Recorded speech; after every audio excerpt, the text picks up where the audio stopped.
کبھی آزما کے دیکھنا، بہت مجرب تعویذ دے کے جا رہا ہوں، عمل کر کے دیکھنا، کبھی اس پر اللہ نہ کرے آپ کسی مشکل میں پھنس جائیں، کسی پریشانی میں گرفتار ہو جائیں، آپ اس کا حل زمانے میں تلاش کرتے پھریں، دنیا آپ پر اپنے دروازے بند کر لے، کہیں سے آپ کو کوئی ریلیف نہ ملے، آپ کو کہیں سے مدد نہ ملے، آپ کو کہیں سے سہارا نہ ملے، اور دنیا آپ سے ہاتھ کھڑے کر لے، ایسے وقت میں آپ اپنے آپ کو بالکل تنہا اور لاچار اور بے سہارا سمجھنے لگیں، ہر طرف سے جب آپ مایوس ہو جائیں، کہیں سے کوئی افاقہ نظر نہ آئے، تو آپ کبھی دارالمدرسہ انوار مدینہ کی چار دیواری میں آ جانا، اور اس مدرسے میں پڑھنے والے یہ نابالغ چھوٹے چھوٹے قرآن تلاوت کرنے والے بچوں کے آ کر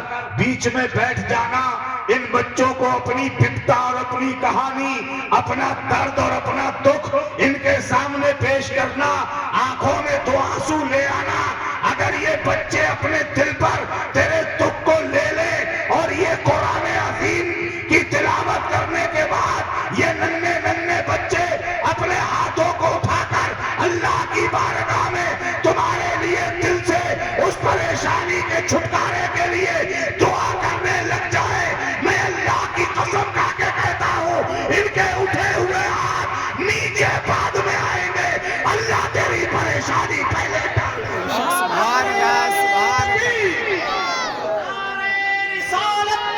مسلک اعلیٰ حضرت مدرسہ انوار مدینہ سہسا جشن دستار بندی، بہت اچھا زندہ باد زندہ باد، بہت عظیم ہیں یہ لوگ۔ جس زمانے میں پوری دنیا ٹھنڈ کے موسم میں اپنے ایئر کنڈیشن روم میں آرام کر رہی ہوتی ہے، کبھی ان مدرسوں میں آ کر جھانک کے دیکھنا، جس وقت سردی اتنی سخت ہو کہ لحاظ سے منہ نکالنا مشکل ہو جائے، ایسے وقت میں کبھی مدرسوں میں آ کے دیکھنا، یہ چھوٹے چھوٹے بچے انہی مدرسوں میں اس ٹھنڈی وقت میں ٹوٹی چٹائی پہ بیٹھ کے اللہ کے قرآن کی تلاوت کرتے ہیں۔ یہی ہے وہ لوگ، معمولی سمجھایا آپ نے، یہ آسمان سلامت ہے، یہ زمین اگر سلامت ہے تو انہی قرآن پڑھنے والوں کی برکت سے سلامت ہے۔ معمولی سمجھا ہے، انہیں کبھی تحقیر کی نظروں سے نہیں دیکھنا، انہیں کبھی گھٹیا نگاہوں سے نہیں دیکھنا، اور ماحول چینج کرنے کی کوشش کرو، بدلو اپنے آپ کو۔ حالات مجھے بتانے کی ضرورت نہیں ہے، ہر شخص کے ہاتھ میں موبائل ہے، ہر آدمی جان رہا ہے حالات کیا ہیں، ہر آدمی سمجھ رہا ہے کہ حالات کیسے حالات سے گزر رہے ہیں ہم، مگر کبھی کبھی دیکھ کے بہت تکلیف ہوتی ہے، بہت تکلیف ہوتی ہے، دل بہت روتا ہے۔ میں اپنی قوم کے ان بچوں کو، ان فرزندگان کو دیکھتا ہوں تماشا کرتے ہوئے، خاص طور سے مغرب کی نماز کے بعد جب رات اپنی زلفیں بکھیرنے لگتی ہے، ہمارا محلہ ہوتا ہے، آبادی ہماری ہوتی ہے، سارے محلے کے مسلمانوں کے بچے گلیوں میں نظر آتے ہیں، چیخ پکار، گالی گلوچ، ہنگامہ۔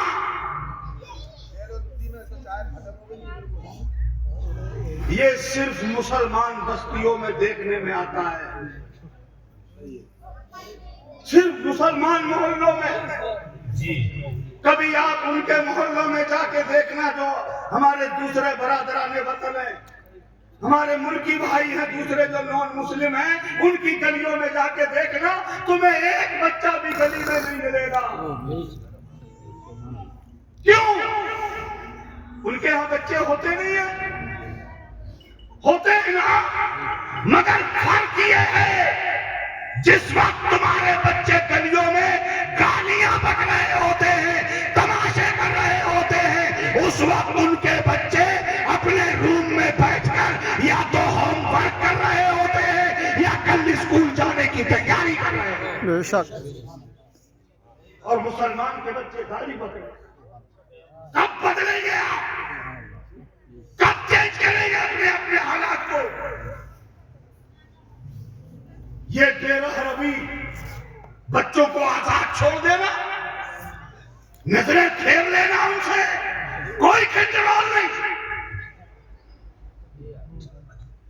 میں نے دیکھا ہے بھائی، جن لوگوں نے اپنی اولادوں پہ کنٹرول نہیں کیا، میں شاہد ہوں، میں نے اپنی آنکھوں سے دیکھا ہے. مسجد کے حجرے میں بیٹھ کے امام کے پاس میں نے اپنی قوم کے بوڑھوں کو روتے ہوئے دیکھا ہے. روتے ہیں لوگ. حضرت زندگی گزار دی میں نے بچوں کے لیے، حیات نکال دی میں نے، میں بھاگتا رہا، دوڑتا رہا، سردی گرمی بارش کا احساس کیے بغیر میں اپنے بچوں کے لیے بھاگتا رہا. مکان بنا دوں، دکان بنا دوں، بینک بیلنس کر لوں، اتنی دولت جمع کر لوں، اس لیے میں بھاگتا رہا. آج میں نے سب کچھ کر لیا، میرے گھر میں خوشحالی ہے، بچے ہیں، پوتے ہیں، پوتیاں ہیں، بیٹے ہیں، بیٹیاں ہیں، بہویں ہیں، مگر گھر میں مجھے ایک گلاس پانی دینے والا کوئی نہیں.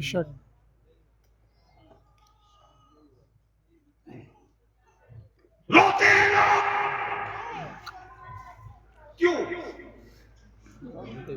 اس لیے کہ اس باپ نے دولت تو جمع کی، مگر اپنے بچوں کو وہ راستہ نہیں دکھایا جس راستے پہ چل کے اس کی اولاد اسے پانی دے کر خوش کر کے اللہ کو راضی کرنے کا ہنر سیکھے.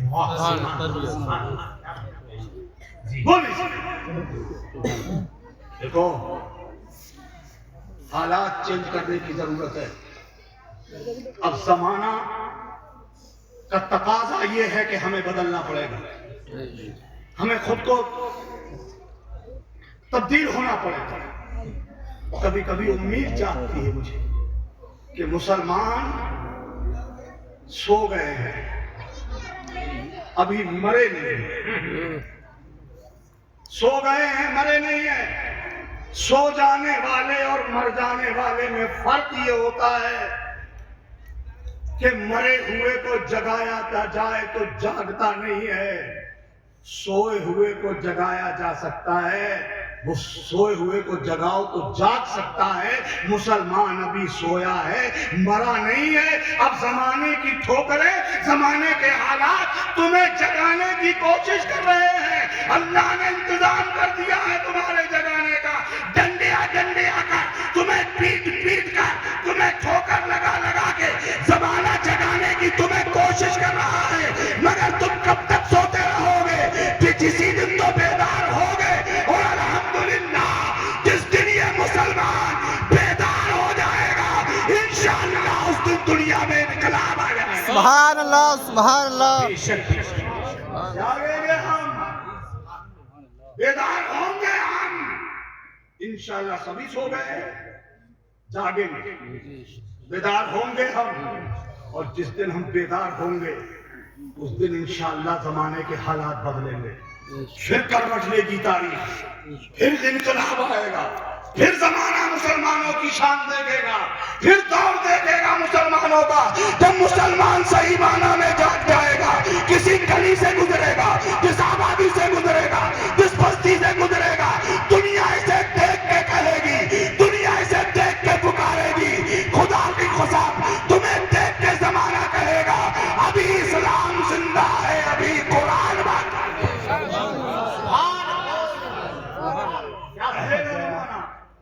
اس کے لیے ہمیں چینجنگ لانی پڑے گی، اس کے لیے ہمیں بدلاؤ لانا پڑے گا. اسے اپنی نسل کو ہمیں صحیح راستے پہ لگانا پڑے گا. یہ بہت ضروری ہے. بہت ہو گیا غفلت کی نیند، بہت سو لیے ہم لوگ. اب کچھ کچھ جاگ رہا ہے مسلمان، الحمدللہ. کچھ کچھ بیدار ہو رہے ہیں. اب ہم دنیا کی لائنوں میں آگے بڑھ رہے ہیں الحمدللہ. اسی جگانے کے لیے ہمارے یہ علماء رات ہوتے محنت کرتے ہیں، بھاگتے ہیں، دوڑتے ہیں. ہر گلی کوچے میں مدرسے بنانے کی، اسکول بنانے کی کوشش کرتے ہیں تاکہ ان مدرسوں، ان اسلامی اسکولوں کے ذریعے ہم قوم کے بچوں کا رخ بدل سکیں. جی کوشش کر رہے ہیں. لگے ہیں یہ راتوں کو. میں سچ بتا رہا ہوں, کئی لوگ بہت تنقیدی نظر رکھتے ہیں, کئی لوگ ہمیں ہی کو نشانہ بناتے ہیں, کئی لوگ ہم کو ہی اپنی تنقید کے تیر ہماری ہی طرف چلاتے ہیں. مگر دوستو, میں سچ بتا رہا ہوں آپ, یہ علماء اگر تجارت کرنے پہ آ جائیں, ان سے بہتر بزنس مین کون ہو سکتا ہے؟ اگر یہ کاروبار کرنے پہ آ جائیں, بہترین کاروبار کر سکتے ہیں, شاندار تجارت کر سکتے ہیں, مگر یہ سب کو چھوڑ کے اس پہ لگے ہیں کہ میری قوم کا کوئی بچہ جاہل نہ رہنے پائے, ہماری قوم کا کوئی بچہ انگوٹھا چھاپ نہ رہنے پائے, اس لیے کہ زمانہ کچھ اور چاہتا ہے. میرا تمہارا وقت گزر گیا میاں, آنے والے 15-20 سال آگے دیکھنے کی کوشش کرو. جانتے ہو 15-20 سال کے بعد ان پڑھ جاہل انگوٹھا چھاپ آدمی کی حیثیت دنیا میں کیا ہوگی اندازہ لگا لیجیے. دنیا اسے گندی نالی کے کیڑے سے زیادہ حیثیت نہیں دے گی, اسے ناکارہ سمجھا جائے گا, اسے چوتیاں سیدھی کرنے والا سمجھا جائے گا.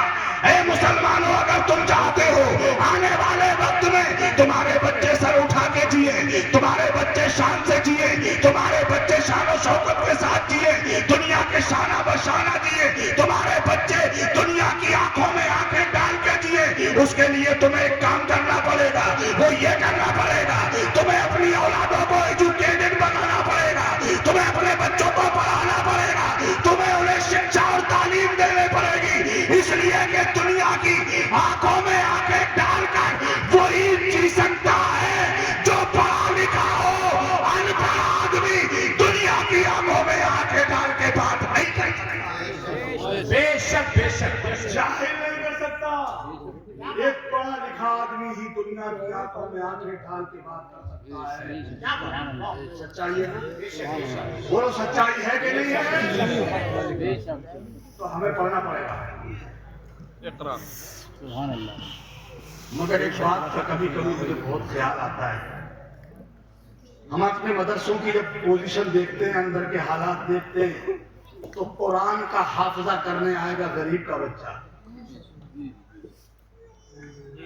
قاری بنے گا تو غریب کا بچہ, عالم بنے گا تو غریب کا بچہ, مفتی بنے گا تو غریب کا بچہ, مالداروں اور امیروں اور سرمایہ داروں کے بچے نہیں بنیں گے.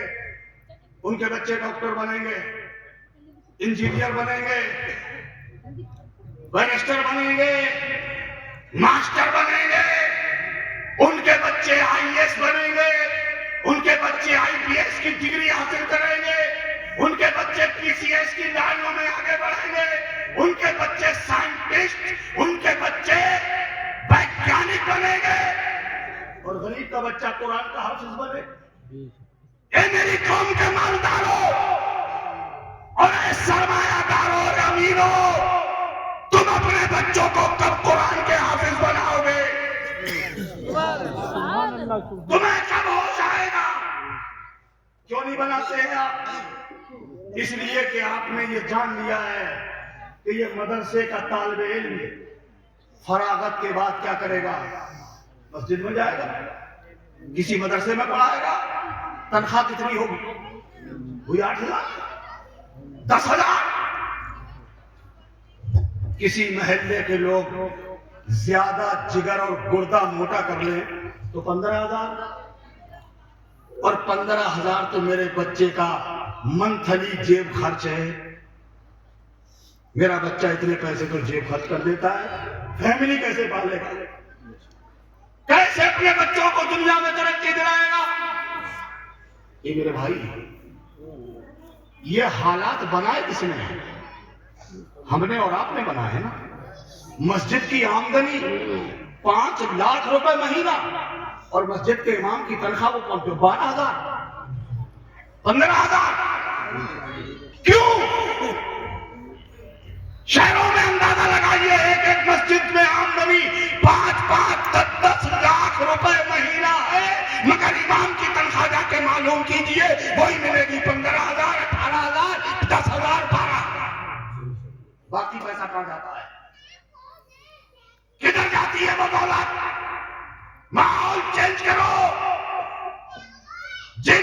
مسجدوں کی آمدنی جیسی ہے اسی کے مطابق امام کی تنخواہ رکھو.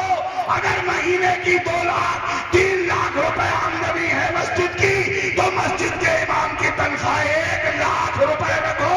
تو میری قوم کا مالدار امیر آدمی بھی اپنے بچے کو قرآن کا حافظ بنا دے. قاری مسیم صاحب کی بارگاہ میں حاضر ہو جائے. نعرہ تکبیر، نعرہ رسالت، مسلک اعلیٰ حضرت، فیضان اعلیٰ حضرت، نعرہ تکبیر، نعرہ رسالت. اگر سمجھیے اس کے باوجود آپ بھی دیکھ رہے ہو حالات. مدرسہ ہمارا، جگہ ہماری، بلڈنگ ہماری، پیسہ ہمارا، پڑھنے والے ہم، پڑھانے والے ہم. دنیا کے پیٹ میں درد کیوں ہو رہا؟ دنیا کی کو تکلیف کیوں ہو رہی ہے؟ یہ کاغذ دکھاؤ. آج یہ جانچ ہوگی، آج وہ جانچ ہوگی. پریشان طرح طرح سے کیوں؟ جانتے ہو ان مدرسوں کو نشانہ کیوں بنایا جا رہا ہے؟ دنیا سمجھ گئی ہے یہ جو سروں پہ ٹوپیاں بچی ہیں، یہ چہرے پہ رسول اللہ کی جو سنت سجی ہے، یہ مسجدوں کے میناروں سے جو اذانوں کی آوازیں آ رہی ہیں، یہ جو مصلی سلامت ہے، یہ کسی اور کی دین نہیں، انہی مدرسوں کی دین ہے. ان مدرسوں کو تباہ کر دو، اسلام کی پہچان خود بخود مٹ جائے. دیکھ لو گواہ تاریخ. اسی زمین کے خطے پہ ملک ہے اندلس. سنا ہے نام؟ اسپین کہا جاتا ہے اسے. 800 سال تک جس زمین پہ مسلمانوں کی حکومت کا پرچم لہراتا رہا، 800 سال تک. مگر مسلمانوں میں دین سے بیزاری، دین سے بھگونا پن، مسجدوں سے دوری، مدرسوں کے خلاف آوازیں جب میری قوم نے خود ہی اٹھانا شروع کی اور مدرسوں سے اپنے آپ اپنا تعلق توڑ لیا، دھیرے دھیرے دھیرے دھیرے اسلام سکڑنا شروع ہو گیا.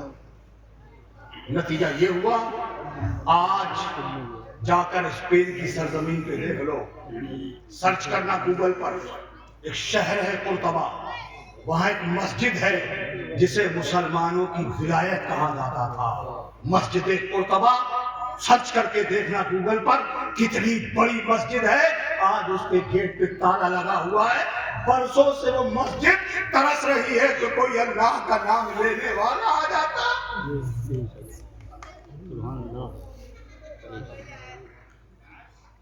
آج کوئی نہیں وہاں اللہ کا نام لینے والا. ختم ہو گیا اسلام. کبھی کبھی دنیا پانی میں کنکری مار کر ٹمپریچر کا جائزہ لیتی ہے، کتنی ہلکوریں آتی ہیں. ایسے ہی اس زمانے میں جب اسلام سکڑنا شروع ہوا، سکڑتے سکڑتے ایک شہر رہ گیا تھا، اس کا نام تھا غرناطہ. وہ اندلس کا شہر ہی بھی تھا اور ایک صوبہ بھی تھا. جیسے ہمارے ملک میں دلی ہے، یہ ایک شہر بھی ہے اور صوبہ بھی ہے، ایسے ہی غرناطہ تھا. اس زمانے میں جو عیسائی بادشاہ بہت طاقتور تھا، اس کا نام تھا فرڈینڈ. اس کی بیوی تھی ملکہ ازبیلا، بہت بڑی فوج تھی اس کے پاس. اس نے شہر کا جب محاصرہ کیا، چاروں طرف اپنی فوجیں ڈال دی. اس وقت مسلمانوں کا جو آخری تاجدار تھا، اس کا نام تھا ابو عبداللہ. بیٹا یہ موبائل چھوڑ دو، تم خود اتنے بڑے نہیں ہو جتنا بڑا یہ موبائل تم نے تھام رکھا ہے. یہ حال ہے ہمارا، یہ پوزیشن ہے ہماری.